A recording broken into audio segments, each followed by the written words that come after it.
이란이 미국과의 종전 양해각서에 대한 최종 결정을 내리기 위해 검토 작업을 진행 중이라는 보도가 나왔습니다.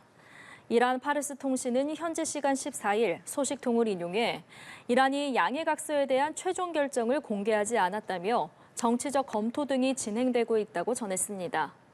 한 소식통은 실무 전문가와 의사 결정권자 선에서 제안서에 대한 논의가 이어지고 있다며 관련 기관들이 이번 사안이 미칠 파급력을 신중하게 평가하고 있다고 말했습니다.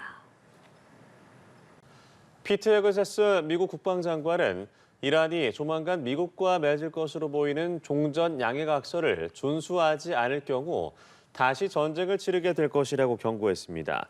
헤그세스 장관은 현지 시간으로 14일 CBS 방송에 출연해 최근 두 차례 대이란 공습 작전이 MOU 체결 진전에 중요한 역할을 했다며 이같이 말했습니다. 이어 MOU가 최종 타결되고 이란 비핵화에 대한 합의가 도출될 경우 이란이 농축 우라늄을 희석할 수도 있다며 이란이 우라늄을 보유하게 되지는 않을 것이라고 강조했습니다. 네, 미국과 이란의 종전 양해각서 최종안에 호르무즈 해협의 즉각 개방이 포함됐다고 로이터 통신이 이란 고위 관리를 인용해서 보도했습니다. 보도에 따르면 이란은 모든 상업용 선박에 대해 호르무즈 해협을 즉각 개방하고 미국도 이란에 대한 해상 봉쇄를 전면 해제하기로 합의했습니다. 아울러 미국은 고농축 우라늄을 이란 영토 내에서 희석하는 방안에 동의했고 이란은 어떤 경우에도 핵무기를 제조하거나 획득하지 않는 데 합의했다고 로이터 통신은 전했습니다. 미국은 또 250억 달러 규모의 이란 해외 동결 자금을 해제하고 이란에 대한 원유 제재를 유예하기로 했습니다.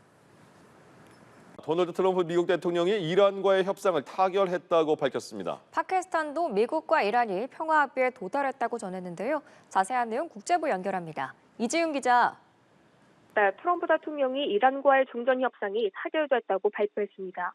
현재 시간 14일 소셜미디어를 통해 이같이 밝히며 서명식이 이뤄지는 즉시 호르무즈 해협이 개방된다고 전했는데요.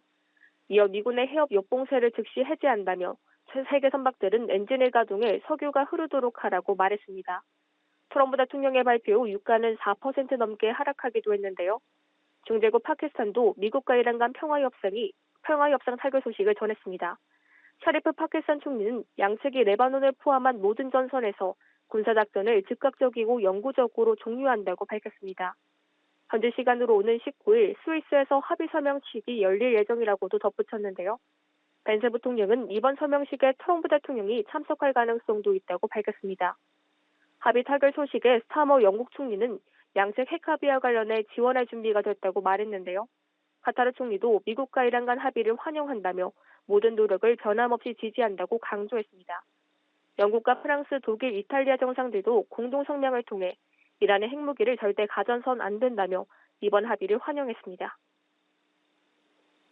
네, 이지윤 기자, 이란도 미국과의 협상 타결 소식을 공식으로 발표했죠. 네, 이란 외무차관은 미국과의 종전 양해각서 문안이 최종 확정됐다고 밝혔습니다. 레바논 등 전선에서 전쟁을 즉각적이고 영구적으로 중단한다고 덧붙였는데요. 이번 합의에 따른 이란의 의무 이행은 오는 19일부터 효력이 발생한다고 설명했습니다. 그러면서 이란이 전쟁에서 위대한 승리를 거두었다며 양해각서 초안에 이란의 핵심 입장을 모두 반영했다고 주장했는데요. 다만 적들을 신뢰한다는 의미는 아니라며 언제나 방아쇠를 당길 준비가 됐다고 말했습니다. 오는 19일에 있을 공식 서명식 이후 60일간의 협상에 착수하기 위해선 미국의 종전과 봉쇄 해제, 이란 동결자산 해제 등 약속을 이행해야 한다고 강조하기도 했습니다.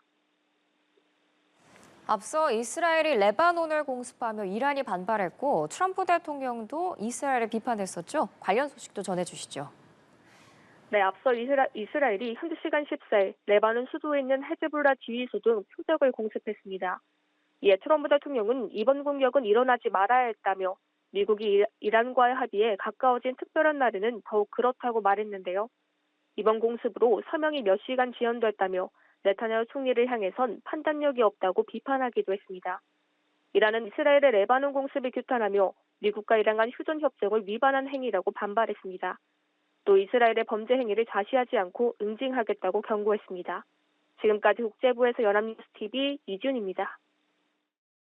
이란 당국은 트럼프 대통령의 발표와 달리 14일 서명은 아니라는 입장입니다. 트럼프 대통령이 자신의 생일에 맞춰서 서명 일정을 잡으려 한다는 의심 때문인데요. 하지만 다음 달 4일부터 하메네이 장례 일정을 잡는 등 합의 타결은 임박한 걸로 추정됩니다. 윤석희 기자입니다. 현지 시간 13일 이란 수도 테헤란과 시아파 성지 마슈아드 등에서 미국과의 종전합의에 반대하는 대규모 시위가 열렸습니다. 시위대는 미국에 지나치게 많은 양보를 했다며 아그라치 외무장관 등 협상팀을 강하게 비난했습니다. ایشون گفتن حق ندارید راجع به مسائل هسته‌ای برید مذاکره کنید. رفتن با اینها مذاکره کردن، قول و قرار گذاشتن. 미국과의 종전합의가 임박하자 이슬람 혁명 수비대 등 이란 내 강경파들의 목소리가 강해지고 있는 겁니다. 트럼프 대통령이 서명식 날짜로 밝힌 14일도 논란입니다. 이날은 트럼프 대통령의 만 80세 생일로 이란은 트럼프 대통령이 서명식을 개인적인 홍보쇼로 활용하지 않을까 의심하는 모습입니다.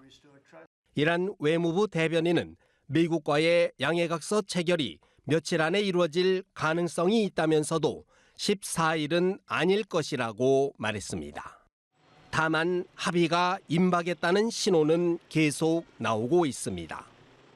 이란 국영 매체들은 알리 하메네이 전 최고 지도자의 장례식이 다음 달 4일부터 시작된다고 현지 시간 13일 일제히 보도했습니다. 지난 2월 28일 전쟁 개시 당일 미국과 이스라엘의 폭격으로 사망한 지 126일 만에 공식 장례가 시작되는 셈입니다. 앞서 새 최고 지도자인 모즈타바 하메네이가 미국과의 양해각서 체결을 승인한 것도 합의가 임박했다는 방증입니다. 장례식이 시작되는 7월 4일은 공교롭게도 미국 독립기념일 250주년과 겹치는데 모즈타바 하메네이가 아버지 장례식에 얼굴을 드러낼지도 주목됩니다. 연합뉴스 TV 윤석입니다.